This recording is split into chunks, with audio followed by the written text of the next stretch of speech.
रिश्वत लेते गिरफ्तार पीएचई के इंजीनियर जयंत गोस्वामी के ढकुआखाना स्थित सरकारी आवास में आज एंटी करप्शन ने छापेमारी की। पिछले सोमवार से प्रशासन ने सरकारी आवास को सील कर रखा था।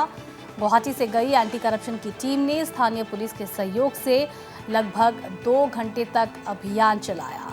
जयंत गोस्वामी के हैंगराबाड़ी स्थित आवास से लगभग 80 लाख रुपए कैश बरामद हुए थे।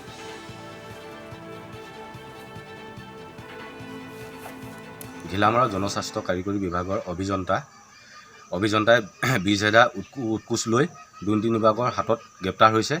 আমি অসম জাতীয়তাবাদী যুৱ পৰিষদ ঘিলামাৰা আঞ্চলিক সমিতিৰ তৰফৰ পৰা আমি দুৰ্নীতি নিবাৰক শাখাক আমি ধন্যবাদ জনাইছোঁ আৰু ইয়াৰ লগে লগে আমি ক'ব বিচাৰিছোঁ যাতে আইনৰ সুৰক্ষাই যাতে কোনো হাৰি নাযায় আৰু ইয়াৰ লগে লগে ইয়াৰ লগত যিখিনি ৰৌ বোৱালি জড়িত আছে সকলো যাতে আইনৰ আওতালৈ আহিব লাগে। এনেকুৱা যেই আছে যাতে যেইজনে কোনো কাম বেয়া হ'লেও যাতে তেওঁ পইচা দিলে কামবোৰ ভাল হৈ যায়। আমি অসমৰ মাননীয় মুখ্যমন্ত্ৰী আৰু কেন্দ্ৰীয় মন্ত্ৰীলৈ আমি স্মাৰকপত্ৰ প্ৰদান কৰিম যাতে JJMৰ যিমানখিনি কাম হৈছে সকলো কামৰ ওপৰত যাতে উচিত তদন্ত হ'ব লাগে।